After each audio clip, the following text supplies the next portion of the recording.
Here's a sneak peek from this week's episode. When I used to live in Costa Rica, I loved the beach. It was one of my favorite things to do. On a Friday, take the car, go to a beach, and I usually do that by myself. I'm Scott. And I'm Melissa. And we are the Sunshine Travelers. Our passion is travel and sharing our experiences with those who enjoy it as much as we do, or those who want to learn more about travel, or even those who just want to live vicariously through our travel stories. No matter where you fall along that journey, get ready to hear about our first-hand experiences as we visit some of the most interesting and amazing places on Earth. In this week's episode, we will be exploring the Pura Vida lifestyle in Costa Rica. The phrase Pura Vida means pure life in English, but in Costa Rica, it represents a lot more. It's a way of life, an attitude, and a perspective that highlights the importance of appreciating life's simple pleasures and finding happiness in the little things.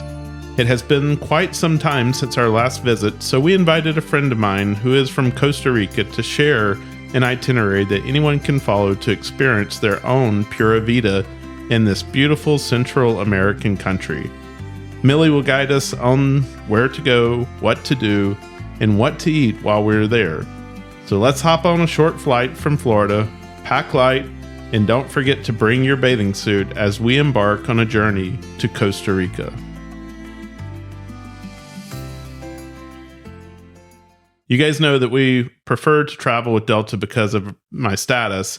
And this year, the Delta SkyMiles American Express card comes with a companion certificate that's valid for Central American flights, including Costa Rica. So this is an updated perk for all SkyMiles American Express cards.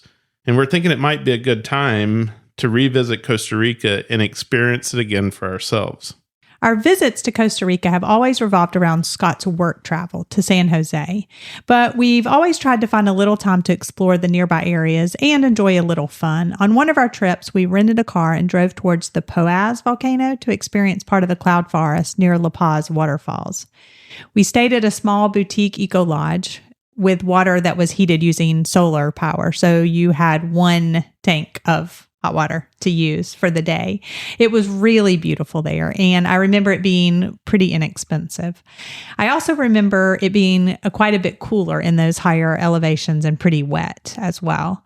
We bought fresh strawberries from a roadside stand, and that was when we learned what fresas are, because it was strawberry season and they were just selling them everywhere.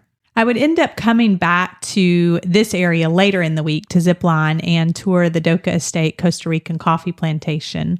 And then we went to the place to zipline where you could also have lunch. It was just a small place, so not one of the big zipline places that you're used to seeing in Costa Rica. And Melissa did that zipline by herself. That's not something that I probably would have done with her.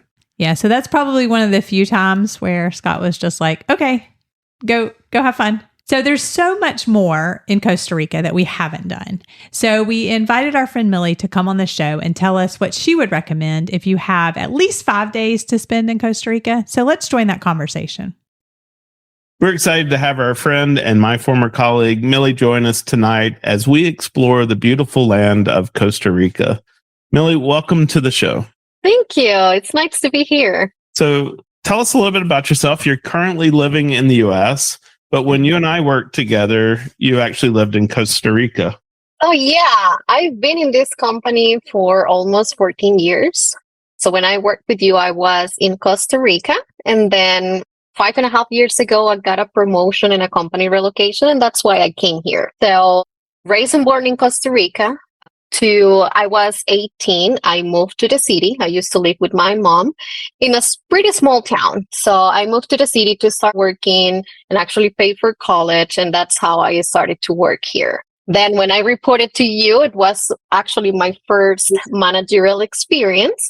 And then I moved up until I got here. I really enjoy traveling. It's one of my favorite things to do. And one funny note on that is that I hate the planning. I hate planning a trip. I hate all the logistics and all that.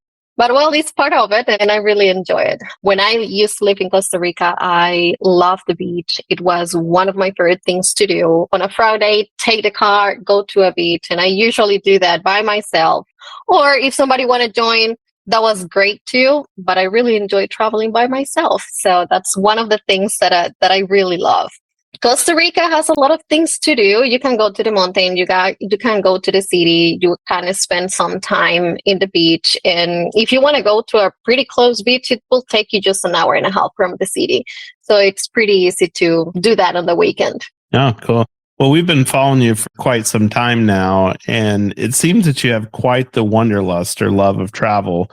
Mention that a little bit. Said you don't like the planning, but you love to travel. Tell us a little bit about that. Yeah, so now that we have a lot of artificial intelligence tools to do that, that helps me a lot, right?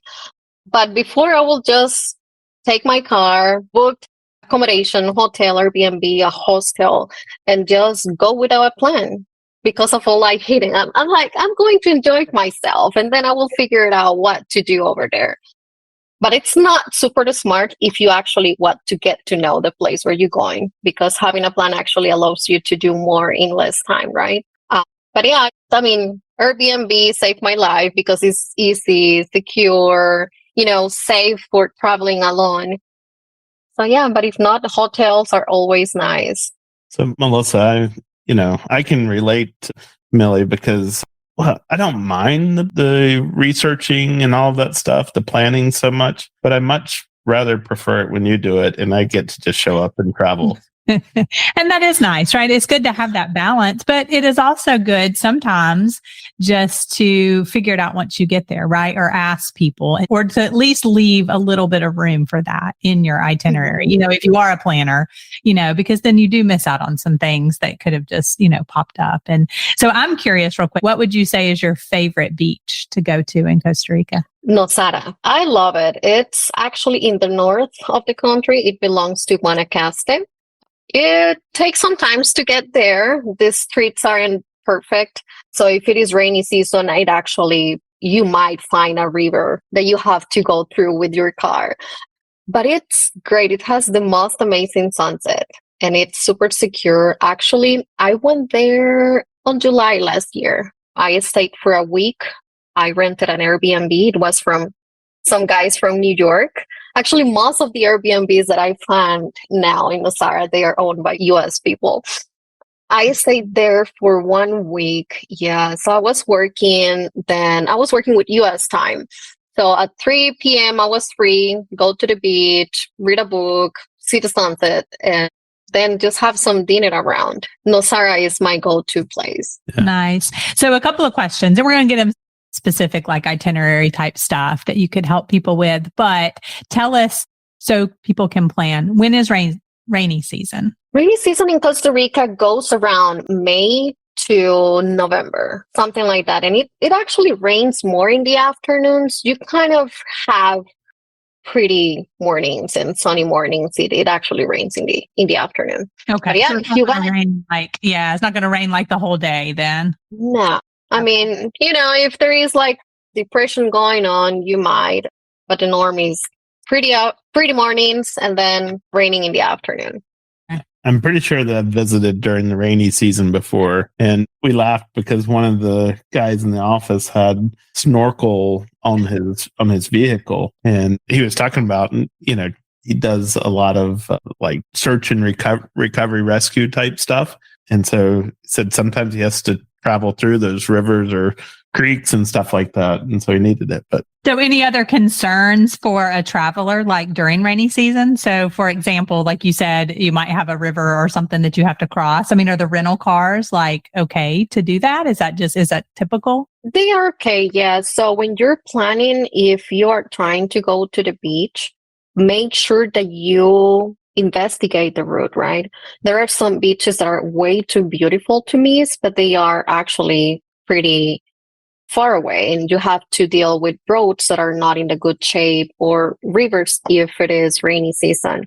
But I will say that in general terms, an SUV can take you anywhere that you want. So if you actually want to rent, a pickup, that will actually serve you the purpose as well. But you can play with an SUV. Okay. All right. That's good to know. And then, so if you are, I guess, let's compare it to like East Coast time. So how many hours behind East Coast time is? At this time of the year, it's just 1 hour.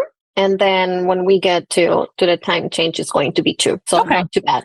Not too bad. And then people from the US aren't really going to experience, you don't have to worry about jet lag either. So, yeah. Yeah. Yeah. It's a really easy flight to Costa Rica. I would imagine from almost anywhere in the US, right? Yeah. So. Yeah, from Atlanta is 4 hours. Delta and Frontier has direct flights. And then from Miami, it's probably going to be like around 3. So pretty easy flight, as you said. Yeah. Yeah. A lot of people if they were taking, I think, American, they would connect through Miami to go there. Well, you just returned from Costa Rica, didn't you? I did actually yesterday. Oh, nice. And where were you visiting? I actually was visiting my mom. She's been with some medical procedures, so I wanted to spend some time with her and also spend some time in the city. I took advantage of my trip to visit my team down in Costa Rica. So I spent some time in the office as well. Well, wonderful. Well, I tell you what, why don't you walk us through, if we had 5 days and we want to come down and visit Costa Rica, what would you recommend to us? Where should we go? Where should we stay? And then what should we do while we're there? 5 days. The first advice that I will tell you is if you have more time, stay more time. Always. 5 days is enough, right? But in 5 days, I will say you arrive to Costa Rica, right? San Jose. I will say that you fly to the international airport, which is Juan Santa Maria International Airport. That will put you right next to San Jose. So actually the airport is in Alajuela. That's another province, but everybody calls it San Jose. I will say that you can look for a boutique hotel in Barrio Mon, that it's pretty known for his history. Any Airbnb, to be honest, to stay, there are way too many options to stay in the city. The city is actually being developed to look like a city with high apartment complex and all that. So there are pretty fancy apartments that you can stay B&B. Last week I stayed one. It is called Secret. It's pretty close from La Sabana. That's kind of the center park of the city. I'm going to say it's pretty much like Central Park in New York, but way smaller. But it's kind of the same concept. People go to have run in the morning. It's pretty secure. It has a little lake over there. So there are way too many options there. I actually paid $35 a night in a pretty nice apartment. And Airbnbs are being managed pretty good. They feel like a hotel, to be honest. And they usually have like the tower will have like a small restaurant. You can walk to any restaurant that it's pretty close from there. So I will say it depends on your preference. I will recommend an Airbnb or a boutique hotel in the city. I will say you must visit the National Museum of Gold. It's pretty neat, actually. They have beautiful pieces. If I'm not mistaken, the entry is free, but I need to actually research that because I'm not pretty sure. But if you have to pay, it's a pretty small amount, probably less than $20. Visiting the museum can take your afternoon. Then you can explore Barrio Mon. Pretty nice. They have these like historic buildings. They are pretty small, but it's beautiful. And also, I will say Barrio Escalante. One of the nice things in Barrio Escalante is that they transform old houses into restaurants. So when you get into the restaurant, it's like getting into a house. It feels so cozy. So you can spend time in one of the rooms. It's pretty private and they have amazing restaurants. You can choose from seafood, steakhouses, Italian, and there are some pretty nice also restaurants where you can actually try the local cuisine. Nice. Oh, it sounds like it's changed a lot since I was last there. Yes. You will be surprised on the changes that you can see in the city. Yeah. And we're probably going to have you send us like the names of some of these places, right? So that we can put them in the notes and then people can go look them up. So what would you say is like the local cuisine? What would we expect? So let's say the normal lunch, it's going to be called acasado. So acasado, it's going to be rice, beans, salad. Sometimes it comes with fried plantains. And also a protein. So you will have the option to choose from fish, chicken, meat. So it's a combination. It's a lot of carbs, to be honest. but it's pretty good. Like if you go to a small little restaurant and ask for a casado, you will be amazed with the taste. I will totally recommend if you want to try a casado to try it in a pretty small restaurant where local people is actually cooking. So it would be like home, I guess, like home cooking, Homemade, right? yes, Is that homemade? exactly. So, okay. Yeah, that would be awesome. Then there are chifrijo. So chifrijo is pinto beans with rice.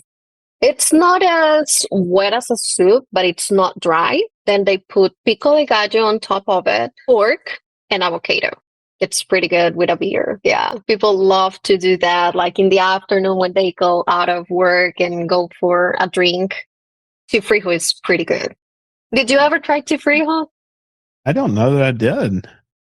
You know, here's the problem is when I was traveling back then and I would travel for work, it was usually you would fly into the airport, you would go to the hotel, you'd go to the office, you'd probably go back to the hotel and have dinner and stuff like that. So, you know, Melissa is the one who said, I can't believe you go to these amazing places and don't try all of the local, cuisine and stuff like that.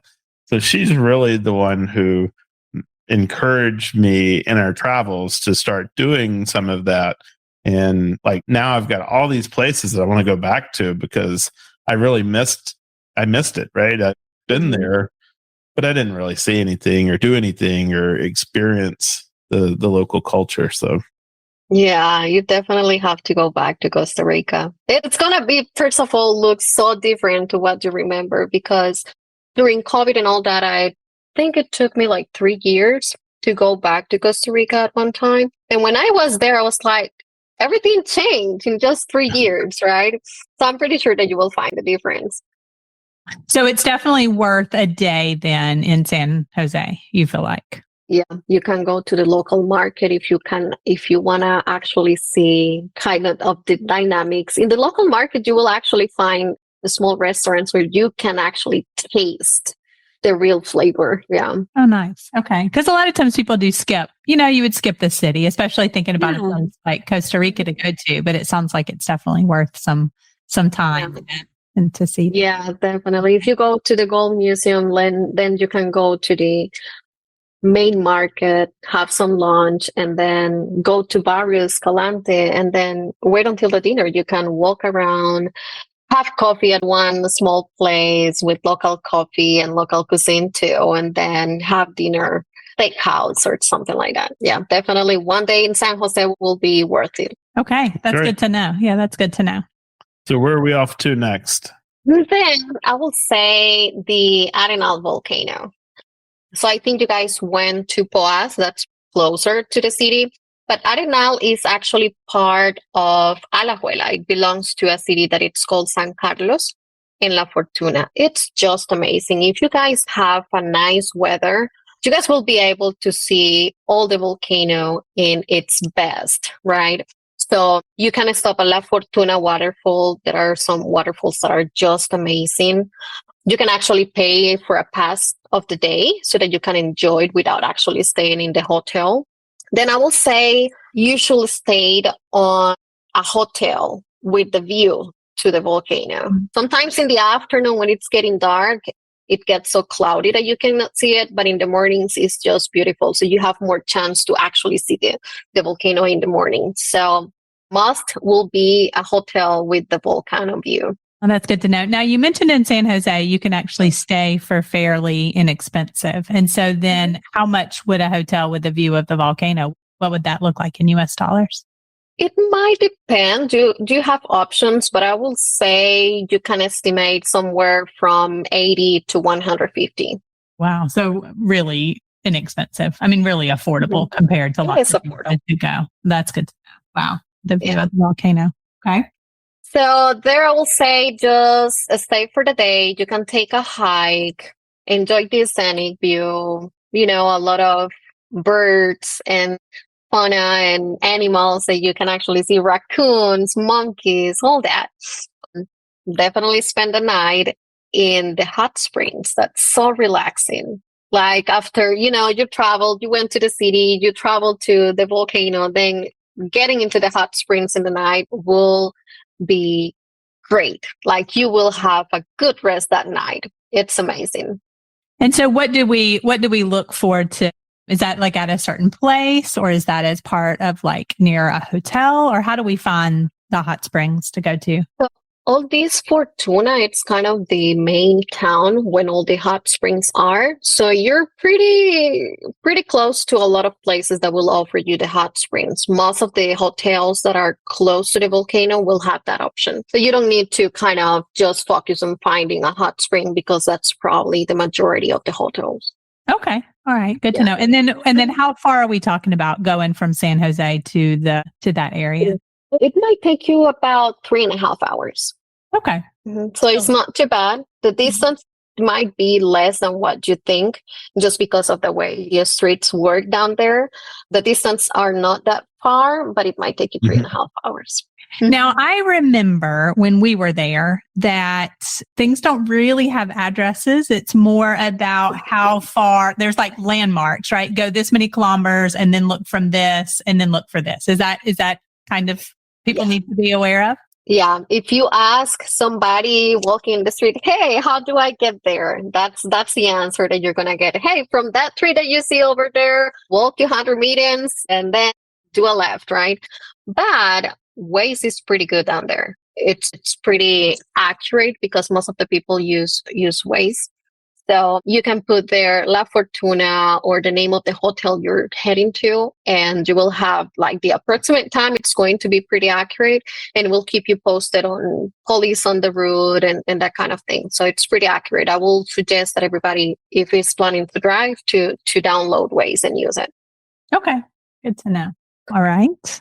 Then I will say in the evening, I have a couple of recommendations. El Silencio del Campo, it's a pretty nice hotel. It has the volcano view. Arenal Quioro, it's another one. And there is another one that it's super known in the area. It's one of the most expensive, but it's really worth it. It has amazing hot springs, amazing people giving you service, and it also has the Arenal that you can see. It is called Tabacon. Okay. So I may or may not be over here like booking a flight, I think, in a minute. Because we've seen some cheap airfares to Costa Rica recently. Yeah, I know. So if you ask me where to eat, La Parrilla de Maria Bonita has great cuisine, local. You have a lot of options there. And also, if you just want to go for a coffee in the afternoon, then Chocolate Fusion Cafe. It's pretty good too. Sounds like you may have been there once before. I did, and it was awesome. And so tell us again, the name of the town then where those places are going to be located is called? La Fortuna. La Fortuna. Okay, perfect. Then I'm thinking that you guys can spend 2 days over there. So you get there, you book your hotel, you spend the afternoon just knowing around, and then I will say 2 days because it will give you the chance to have a complete day in La Fortuna. So I will say day 2 and 3 will be there. Okay. All right. Sounds great. And then you must head to Guanacaste. That's my favorite province. Is in the north of the country, and it is in the Pacific side of Costa Rica. I will say spend 2 days there too. So day 4 and 5. My favorite beach is Nosara, as I was telling you guys at the beginning. But I would recommend for a short trip, since you don't have to drive a lot, Playa Conchal. So Playa Conchal, it's really beautiful. It might take you about 4.5 hours from La Fortuna, something like that. Okay. It depends on the traffic. You will find some tolls throughout the way. You can pay with credit card, but if you're planning to take some cash, it wouldn't cost you more than $20, all the tolls, one way. But what makes it special about Playa Conchal is that it's not the typical sand. It is actually made out of tiny crushed shells. So it's not that sticky sand that you get all over. It's actually crushed shell. So it's pretty nice. Most of it is white, and the water is pretty clear and super calm. You almost don't get waves. So it's pretty nice to relax, have some swimming, or just look at it. And the sunsets in Guanacaste are amazing. Okay. Good to know. So that's even a good place. Like if somebody was taking children or something like that, then that would be a good beach for kids to play and stuff like that. Okay. And in the area, you can find beautiful hotels, expensive, more cheap, and even Airbnbs. If you go to the beach, you will find a lot of beautiful houses for rent. So if you're traveling with a lot of people, an Airbnb is a great choice because they have accommodations for 15 people, 10 people. So most of the people who invest in having a property over there, they think about renting it. So it's pretty nice. They even have shirts for you to take to the beach. They give you coffee, things like that, right? So at the end, it's one good option if you're traveling with a family. I mean, it's my preference. I hate to be in a place where it's packed or full of people. So I prefer to stay in Airbnbs or small hotels. But in Conchal, you can stay in, they have like 2 Marriotts down there. JW, it's pretty close from it. They open also the W. It's over there too. But yeah, it's pretty cool. Very nice area then. Yeah. Something that I always say is the ride that you take to a Costa Rica beach is way different than going to Miami or Florida, right? Because first of all, the beaches are public there. Like nobody can prohibit the entry to that specific beach. And then you can drink, you can eat, you can do whatever you want in the beach. You can take your picnic to the beach. Most of them have trees and palm trees around, so you will find a shade. It's so relaxing. Like you see people with all the food and drinks, and they are planning to stay the whole day at the beach. So they plan to start early, go to the beach around 8, have some lunch right there, and then see the sunset. It's kind of a whole day plan. That's your kind of place. That is kind of my kind of whole day plan right there. Yeah. Good thing about being in an Airbnb or somewhere with a kitchen is then you can go shopping and then you have all that stuff to then take to the beach in a way to have it. So that's awesome. Yeah. So I will say you can have also a good dinner at a beachside restaurant. So many restaurants that has the sunset view, they will have the patio in the sand. You have kind of all in one, right? You're sitting in a restaurant, they giving you food, and you're looking at the sunset right there. Nice. Some of them has live music, so it's pretty cool. Even if it is not high season, you will have a blast. Oh, nice. And so I'm going to assume that it's a little more expensive in this area. It's a little bit more expensive than in the city, but not much, actually. Like you can find restaurants where it's going to charge. I'm going to be saying around dinner for 2 might be around maybe $60. That's not too bad. Yeah. Yeah. Any particular recommendations for restaurants there? Not for restaurants. Okay. Seafood. You have to try the seafood. It's going to be so fresh. My favorite thing to eat at the beach is fried fish. Okay.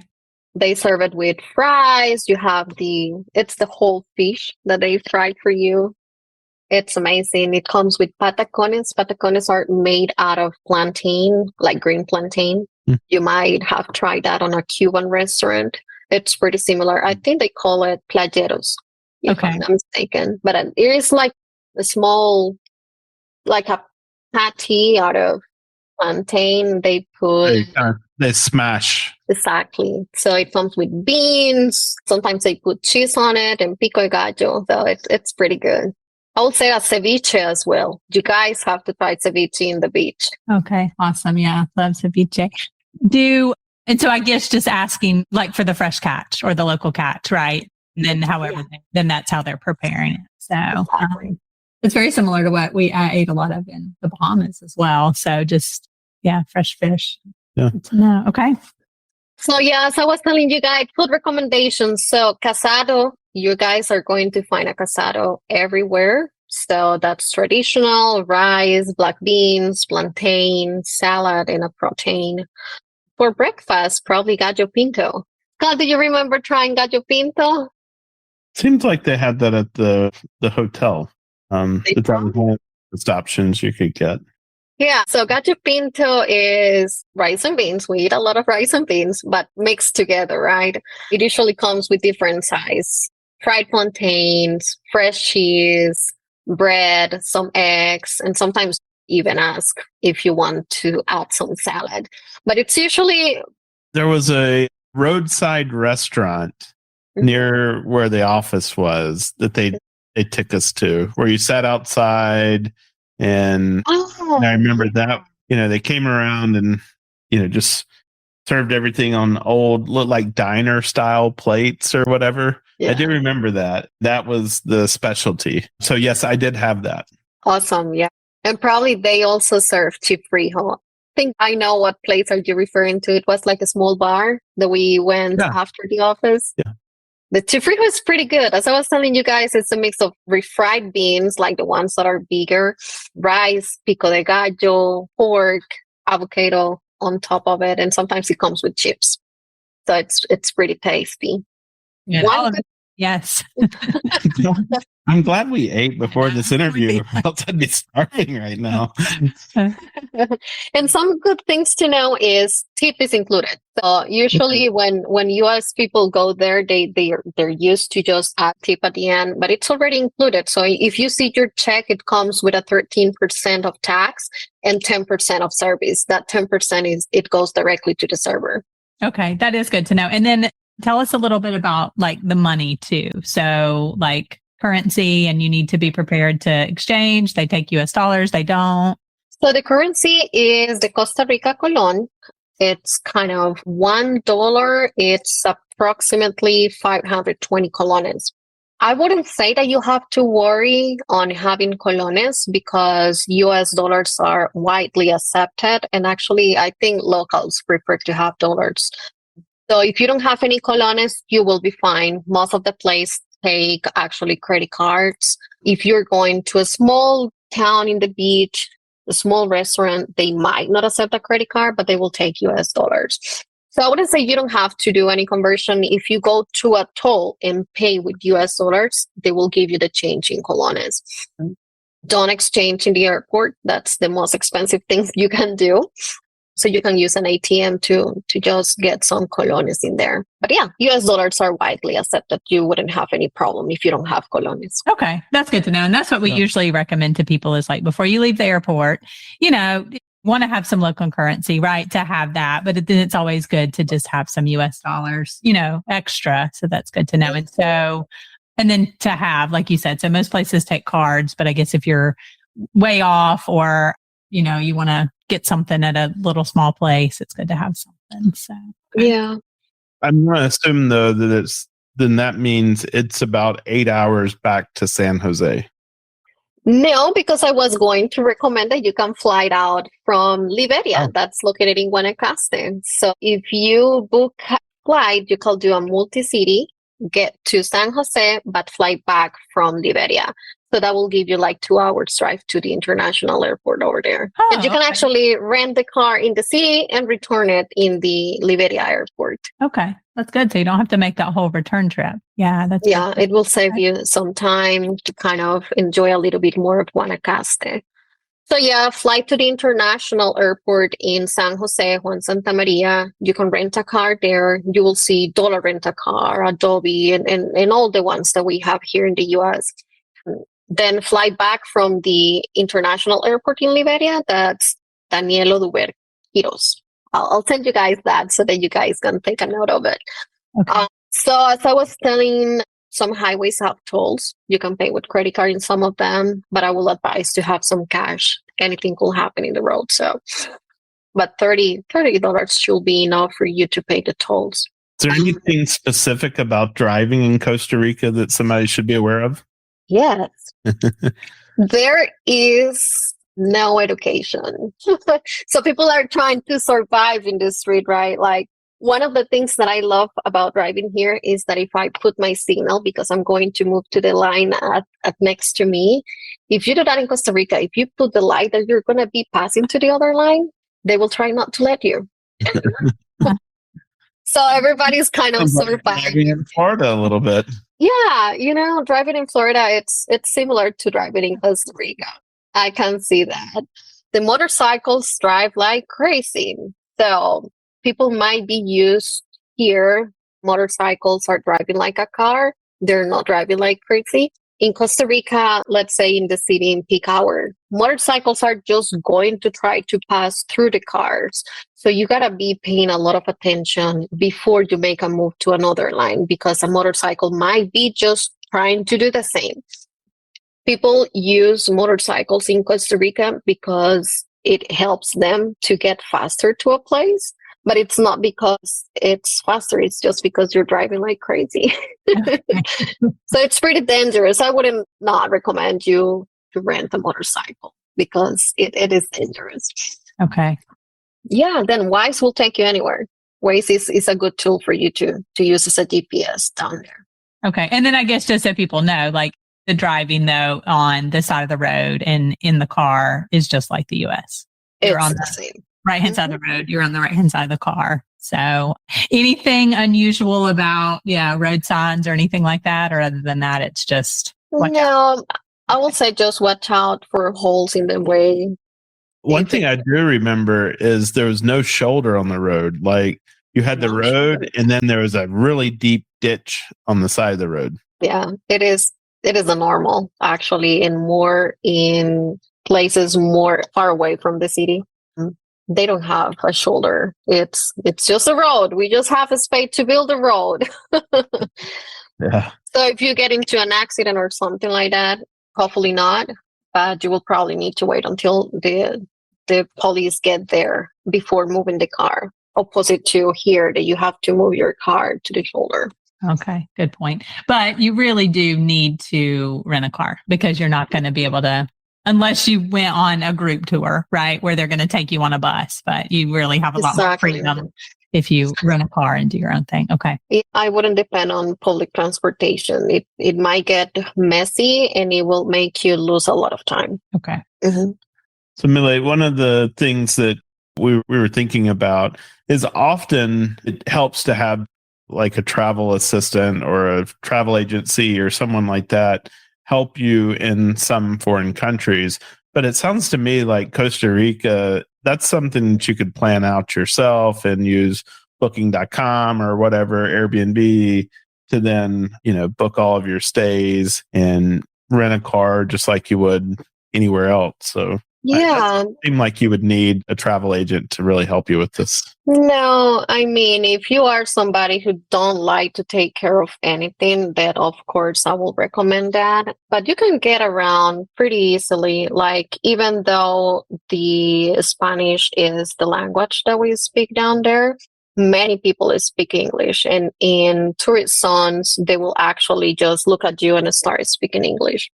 In one of the places that I like to go, Nosara, they will always speak in English. Actually, people offering you service are from other countries, from Argentina. There are a lot of Argentinians there. So just with hi, you can learn to say hola or some basic Spanish, you will get around. People will actually speak English to you. So you don't really need to worry about not speaking the language. So you can get around pretty easy. I'm glad you pointed that out. That's actually funny that we didn't even ask you that, but that was our experience, right? I even had when we went, Scott was working one day and we hired a guy to take me to a zip line and a coffee plantation. I had lunch with him and stuff like that. And a lot of places you go, like you might find that the younger people speak English, but not the older. But, his English was great, and fine. And that was my experience everywhere I went in Rica. So I'm glad you mentioned that, but it's true. Would be a great place as a first international trip. I really feel like, right, is to go to Costa Rica because you really could, communicate easily and get around easily. And exactly. And if you're planning to stay in the city, you don't even have to rent a car. You can actually play around with Uber. It's widely accepted in the city. You just have to sit next to the driver. They don't like you to go in the back seat because they used to be persecuted by the police because they were illegal and all those topics that went around Uber. at the beginning. So if you sit next to them and they get stopped by a police, they can say, it's just family. I'm not providing any service. So they prefer when you sit in the seat next to them. Okay. That's a great tip to know. Yeah. Mm-hmm. Yeah, it was like that when would go to Montreal for work and the driver would call you and say, hey, come out. I'm going to be in this car and sit in the front seat. Yeah. And then often the taxi cabs would be there. And like when they saw you go get in the car, they'd get out their cell phones and they'd videotape you and we're going to turn you in, stuff like that. It is easier now in Costa Rica. I don't think they have any problem right now, but it's just people got used to just sitting in the front seat instead of giving trouble to the driver, right? Because it was actually cheaper than the regular taxis. So it actually serves both. But yeah, if you plan to stay in the city, just play around with Uber. You don't really need. If you go to the beach, yeah, probably you don't find an Uber.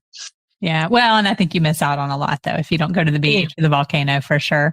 So what would you say if somebody was taking this 5-day trip, 5-6 day trip, not including, airfare to and from? Roughly how much do you think they should kind of budget if you just kind of had a guess, low to high? So, excluding accommodations, I will say $500. Okay. And then they could roughly. Just look at, and then they could look at from there hotel nights, depending on if they wanted to stay low end to high end or. Mm-hmm. If you want to do tours in the beach, you can book it through the hotel. That's going to be a little bit more expensive. And you can hire someone local who has that small business. It's going to give you a better price. So those $500 can cover for food, tips if you want to give some tips, some tours to do, entries to the volcano or things like that. So, and $500 is probably for 2 people, excluding the hotels. Okay. Wow, very affordable. Yeah, that is very affordable. Now, one thing that we didn't talk about yet, that a lot of people go to Costa Rica to do zip line. Mm-hmm. Well, so what area would they look at if they were especially interested in zip line? That will be Monteverde. So I had kind of another places to consider if you want to. I mean, I kind of put together something that will let you start in San Jose, go to a volcano, and then go to the beach and then return from there. But if you have more time or you're going in another month, probably Monteverde is the best way to go. They have a national park in there. It rains all the time, so it's hard for you to not get wet. So you got to pack accordingly. But if you want to do... It's a rainforest, right? Yep, exactly. Yeah. It's the rainforest part of Costa Rica. It's pretty nice. They have zip lines. You can do hike that if the weather allows, you can see the Caribbean and the Pacific side from one point. So it's pretty awesome. Yeah. Monteverde, it's probably around 4 hours from San Jose. Okay. And I would recommend to have at least an SUV. Okay. 4-wheel drive will be better. And then the same thing, a couple of nights so that you have a full day to explore or zip line. I will say 2. Yeah, I will say 2 days probably 2 nights will get you through everything that you have to see there. Okay. Mm-hmm. Okay. And then, so you said you had some other places then. So where else? Yeah. So the Caribbean side, it's awesome. A lot of people prefer to go to the Caribbean than to the Pacific side. But for the Caribbean, you have to take into consideration that it rains all the time. And the best time to go will be around September and October. Okay. It has a lot of African people over there. So their culture, it's pretty rich. It's way different to the rest of the country. One of the food that you have to taste if you go to Limon, it's the province. It's rice and beans. It's pretty similar to the gallo pinto that I was explaining before, but they put in there some coconut milk and they spice it different with a lot of flavor. So they will give you kind of the gallo pinto with the coconut milk and also a protein that they do also with coconut. So it's tasteful. Okay.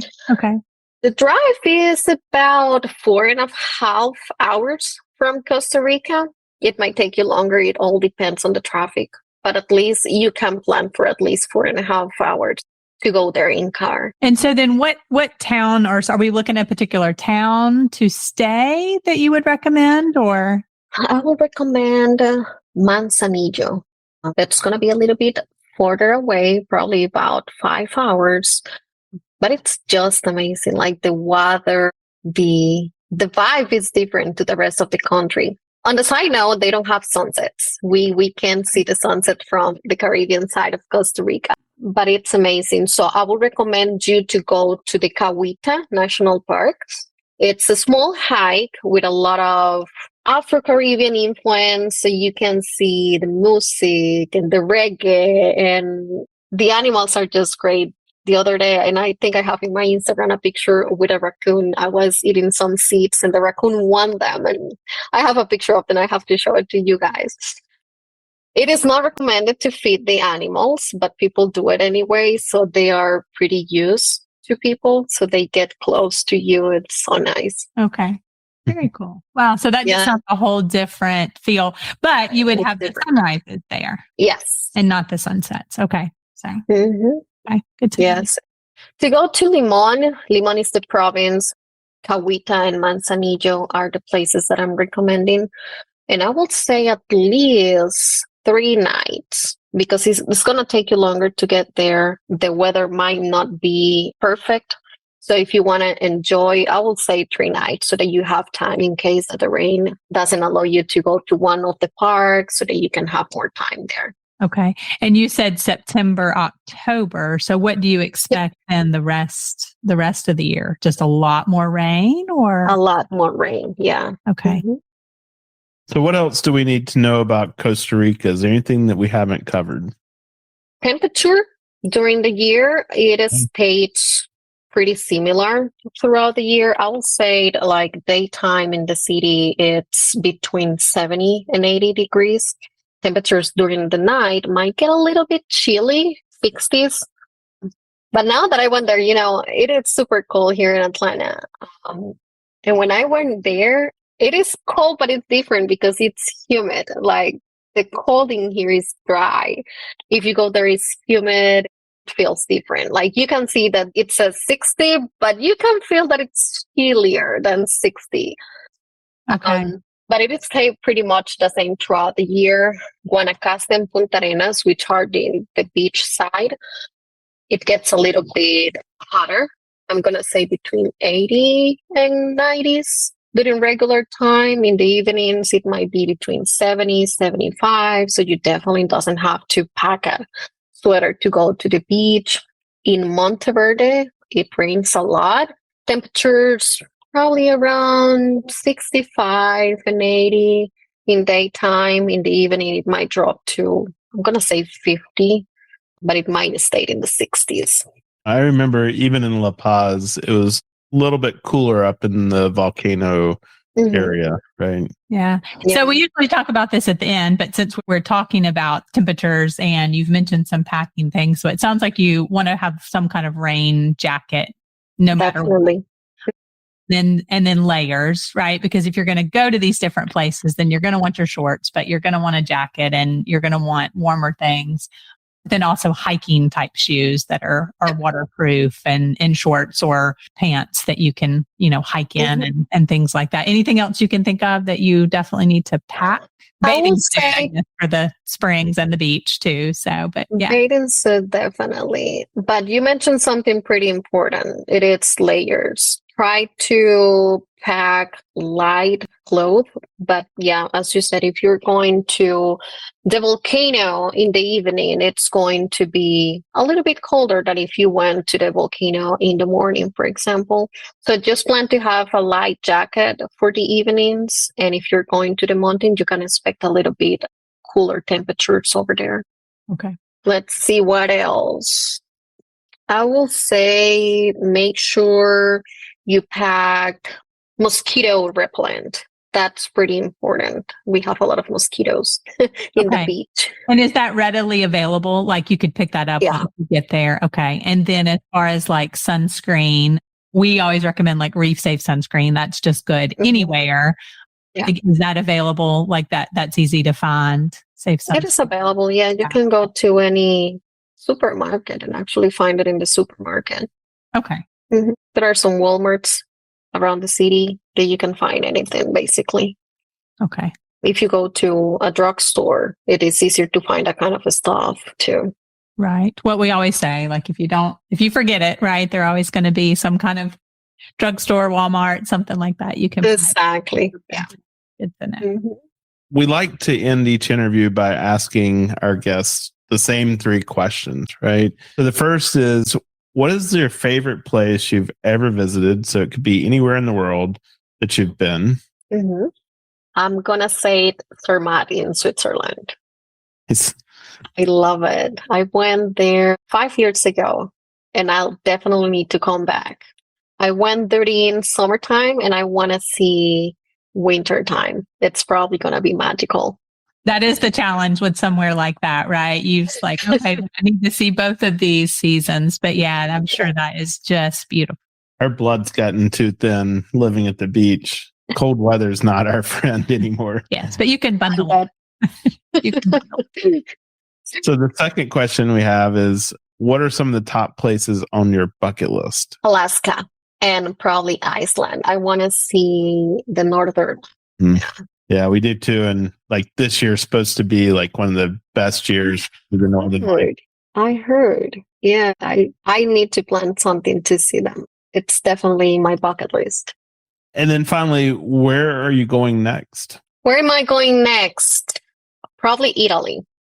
Sometime around September. I want to take my mom to the Vatican. She is pretty Catholic, so I'm pretty sure that she'll love it. So that's on my next travel. But actually, I'm flying this weekend to Cancun.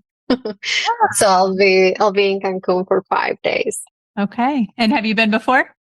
No, it's actually my first time. It's for my sister's birthday. She had it planned with his fiance, and just gonna hijack her plan and just okay. So you already have a plan. I was going to say we do have an episode about Cancun because we absolutely love Cancun, so that you may have heard. But we also have some tips.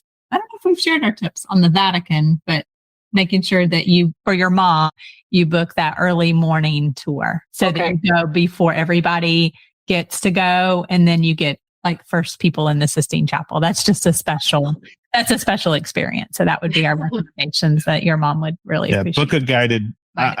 Book a guided tour for certain. But one thing I was going to remind you is, remember, if you're keeping track of the countries that you visited, the Vatican is its own country. Oh, you're right. I didn't thought about it. Yeah. Yeah. Awesome. Yeah. We just thought about that the other day when we were going through our countries list. And I saw somebody else posted on Instagram and they were like, oh, we get to count this. And so I told Scott, okay, add one more because we didn't count that. Yeah. You get a bonus. So I always try to do like one big trip per year and then here and there. Yeah. Probably Italy is going to be my big one on 2024. Well, that will be awesome. Yeah. To take your mom. So Millie, thank you for joining us tonight. And thanks for sharing all of these great things about Costa Rica. I think, like Melissa said, is we're going to have to put that back on our list again to go and really try to visit there and kind of be present more so than I was last time. So thank you once again. And it's wonderful seeing you. Thank you, guys. It was so much fun sharing this with you guys. And thank you for the tips on Cancun and Vatican. Yes, absolutely. It sounds to me like 5 days just isn't enough for Costa Rica. However, that seems to be true for us no matter where the destination is. Totally agree. So what do you think? I definitely think that we need to go back to Costa Rica and explore more, especially the places that Millie talked about. Yeah, I mean, I'd definitely like to go back as a tourist and to be able to enjoy it and vacation there. It's a beautiful place, enjoyed going, and had lots of great colleagues who worked there, but I would love to see it and experience that Pura Vida life for myself. Yeah, for sure. I also think that it's one of those places that you could go to over and over again and keep wanting to go back and explore more and explore some different areas. So I'm super interested in visiting the Arena volcano area and staying in one of the hotels that she mentioned for at least a couple of nights. I do remember that when we took like a short hike in the cloud forest at the Poas volcano, it was actually more just like of a paved path, but we really enjoyed it. Was just, I mean, it was like a strenuous hike, and we really enjoyed seeing the different vegetation there and the animals that were kind of all around. One of the stories I remember about that is I remember we were walking on this path and like we were just in the clouds. I mean, it was, you couldn't see more than 5-10 feet in front of your face when you looked out. But then just all of a sudden, this wind blew and that crater opened up, and then all of a sudden you could see down into the volcano. Yeah. And I think that it was like she mentioned too, right? You need to, if you have the time to spend there, and this was true when we were there too. And I think when we were in Quito, like he said that too, when we went to the mountains, right? So you might have some clear times at one part of the day, but then those clouds come in that cloud forest. So having a little bit more time there. So we got really lucky. I think we went pretty early. And like you said, we saw it.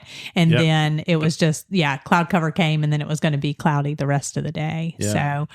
So, having time to spend, a little more time to spend in those places so that you get to see that. But her talking about that, I think that doing a little bit of hiking and getting to see that at the Arena volcano, and then just relaxing at one of those hotels with the hot springs, that just sounds really nice. Yeah, I was surprised. I didn't know there were so many volcanoes in Costa Rica, because originally when she was talking about it, I thought it was the volcano that we went to. I thought that's what she was talking about. And then as we went back and did our show prep and our interview prep, we learned that we went to a different volcano. And so it sounds like there's quite a few different opportunities for you to go to different volcanoes and have different experiences along the way. Yeah, for sure. But if you don't have much time and that you are only in that San Jose area, you can definitely get to experience some of those things. And so that's exactly what I wanted to talk a little bit more about, just to give a few more details, that if you only had a weekend, right, you were having to base yourself out of San Jose, or you didn't want to, let's say you didn't want to rent a car and drive and you didn't want to go that far, you could do some of these things by like hiring a tour, or like taking a tour or hiring a guide, which is actually what we had done. We had organized somebody when you were working to take me to do the zip line and then to go to the coffee plantation. And he did all that with me, and, waited and had lunch because, he knew the people, and then just brought me back. So that's definitely something, if you didn't want to drive or couldn't, or you were, maybe solo traveler or something like that, that it would be possible to still experience a lot of these, what I would think of, you would think of like typical things you could do in Costa Rica, right? The zip line, the coffee, the volcano, without going super far. So that's what I kind of wanted to mention. So I would definitely now, after talking to Millie, take a lot of her suggestions, right? And go to some of these further places, the beaches and stuff like that. But it's taken the recommendation of a local. Oh, absolutely. So. Oh, yeah, absolutely, for sure. But so what we had actually done was added a weekend on the front end of one of Scott's work trip. And like we mentioned, we filled that weekend with the volcano. We also went to the La Paz waterfall garden. And that was somewhere, Scott, that you had been before, like as part of a trip, or I don't know, y'all had some time one day and that was somewhere they took you. And then I just remember you coming back and talking about that. And so then when I was able to return with you, you were like, oh, we've got to go to this place. And then we discovered when we were there, and wanted to mention that too, is that's actually somewhere you could stay. We did not stay that, but at that La Paz Waterfall Garden, they have a lodge called the Peace Lodge there. So that would be just kind of, I think, of a nice relaxing place where you could wander the gardens and then, stay there. And then they had a restaurant as well.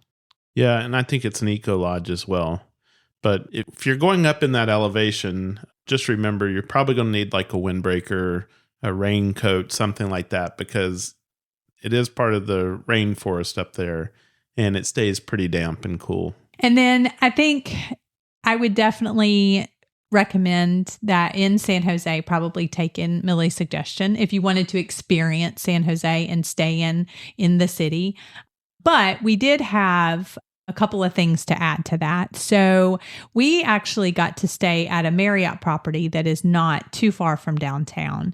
And that is called the Marriott Belen Gardens. And it's just outside of San Jose. But that is a beautiful property that just has beautiful views. And it's almost like being at like a estate or a hacienda or something like that. Wouldn't you say, Scott?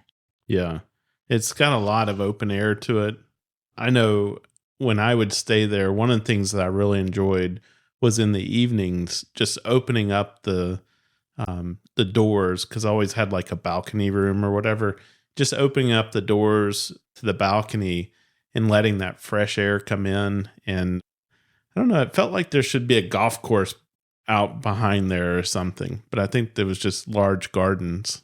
Yeah, a lot of green space. And then, of course, as you're saying, like as night fell too, you could start to see in the surrounding mountains, you could start to see those lights start to come on and twinkle. They also have a spa there as well. And so then you could take a taxi into the city to explore the places that Millie talked about, like the Gold Museum and the Barrio Escalante. And then also that is what I had done there from that hotel one day. I had taken a taxi into town and gone to the Jade Museum and then just walked around a couple of other places. And then the other place that we wanted to mention that is not too far from San Jose, that again, Scott, you had been once before, and then on a trip that I got to go with you, we actually went back. And this is a restaurant that is called the Restaurante y Mirador Ram Luna. It's Costa Rica's first viewpoint restaurant. It's 1,700 meters above sea level, and it just has a beautiful panoramic view of San Jose and the central volcanic mountain peaks. It's about 40 minutes from downtown. When I re-looked it up, I didn't exactly remember. And like I mentioned just a second ago, I just love any city that's surrounded by mountains. And then as night falls, just starting to see those lights twinkle on the hillsides at night. So I would recommend going before the sun sets so that you could kind of see what the views look like, and then, enjoy dinner. And then as the sun is setting and it gets dark, so kind of get a couple of different perspectives. And that restaurant has a nice patio overlook. Nice evening, you could sit out there and just have your meal outside and have that overlook. I will say though, just realize when you're going up there, you're going to feel like you're going through all these residential areas. And I don't think, the taxi driver isn't taking you off somewhere in the middle of the woods. They're going to take you up to this restaurant. Just know that you got to go through these like residential areas to get there. Yeah, because it wasn't right there near San Jose. But again, you had been there before. It was local people who had taken you there.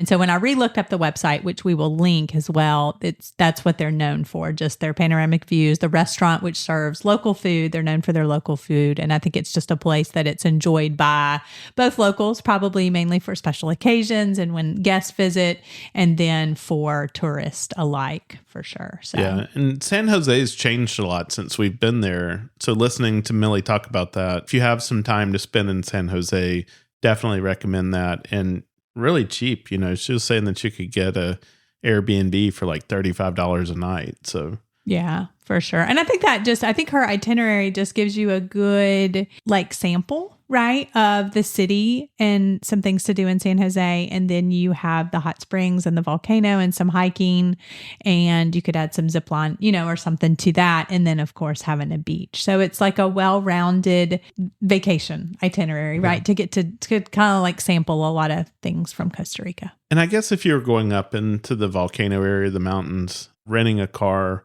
might be helpful to go up there, or like you said, just hire someone to take you up there. But you're definitely not going to need one downtown in San Jose. Well, and like she mentioned, it would be difficult, right, to try to find parking just to get one after that, so that you could definitely explore the other places that she talked about. Yeah. The next place that she talked about was La Fortuna and the Arenal volcano, and said, spend a couple of days there. It's about 3.5 hour drive from San Jose. And so I think, the idea is you're going to be in the city, a little bit of hustle and bustle. Then you're going to step out into the fresh air of the mountains and the volcano, spend a little bit of time there. And then, end your trip down at the beach with just total relaxation and, living that beach life. And, I think that that's a great way to do that, because I think a lot of times our minds and our bodies have a hard time going from nonstop lifestyle, like when you're working, you're going to school, whatever it is, kind of shutting down. And so that kind of eases you into that, right? So you get in there and you're still doing like the city thing, and then you're going to the mountains and maybe doing some hiking and so it just kind of, it winds you down from there. And like you said, then you're like, okay, you really start to relax, and then you can really enjoy that beach part of it. And we'll share some of the names of the places that she recommended that you might want to try to stay in that Arenal area. But you could tell that just all the way that she talked about it, and really the way she talked about just it being a getaway, that she just wanted to get in her car and go to Guanacaste. Like that was the destination, right? And I think it's partly why she also said, end your trip there. Well, maybe because there's an airport there where you could fly away, but she's definitely saying end your trip there in Guanacaste, spend a few days at the beach and really relax and enjoy that beach time. And that was a great point, right? Because you always think of, I have to do that return trip. Okay, now I've got to drive back. So that was a great suggestion, is that you could just drop your rental car at the other airport and then fly out. And, she talked a little bit about the traditional foods. I think that Costa Rica is one of those places that does have its own food. We laughed the other night because we said, being in the U.S., in America, we don't really have our own food. Unless you call a hamburger or something like that our food, right? But Costa Rica does. And so, she talked about the casado, which was a traditional dish with rice, black beans, plantains, a salad, and some type of protein, whether it be chicken, fish, or beef. Gallo pinto, a popular breakfast dish consisting of rice and beans. So I think rice and beans really just become one of the staple things that you're going to find in a lot of the dishes in Costa Rica. Yeah, for sure. And I just think, like she said, just like trying to find some of the smaller places, right, where you can get it made in the traditional way and just really have a sampling too, which is great. Like for lunch, have a sampling of everything. Just kind of to wrap things up, just remember when you're out, you're eating, tipping is so different in different places across the world and where you go. But in Costa Rica, it is already included in the check. So you've already paid a tip. But she did say that like the locals do appreciate it if you wanted to leave a little extra tip for them. I think a lot of people think of Costa Rica and immediately imagine a beach destination. Sounds to me like Millie highly recommends the beaches in Guanacaste to meet that need. But the rainforests and volcanoes provide so much more to see and do when you visit. What's your favorite destination in Costa Rica? Send me an email, scott@sunshinetravelers.com, and let me know where you like to go. We love hearing and being inspired by your travel stories. When you're looking at booking your reservations for this trip, we recommend using Booking.com. Choose from over 1 million properties worldwide, from cozy country homes to sleek city apartments. Find the best deals with their price match promise. You can enjoy great stays at lower cost. And because flexibility matters, you can book with confidence knowing you can cancel with ease. And make informed choices with millions of reviewers from fellow travelers. Start your adventure now. Visit sunshinetravelers.com/booking to book your perfect stay. Using these affiliate links to book your experiences in travel helps support our podcast and allows us to continue to provide new content each week. Please consider using these links when booking your next travel. There's no extra cost to you, and we are compensated through the affiliate. We hope you enjoyed this episode and will find some inspiration to help you with your travel journeys. Please consider going on your favorite podcast platform and leave us a review. The more 5-star reviews we have, the more likely we are to be featured and discovered by others. Make sure to follow or subscribe to our podcast to be notified of new episodes when they are released. You can also find us on Instagram as Sunshine Travelers Podcast. Remember, that is travelers with 1 L. Most importantly, share it with your friends to help them catch the travel bug. You never know, they may become your greatest travel companion.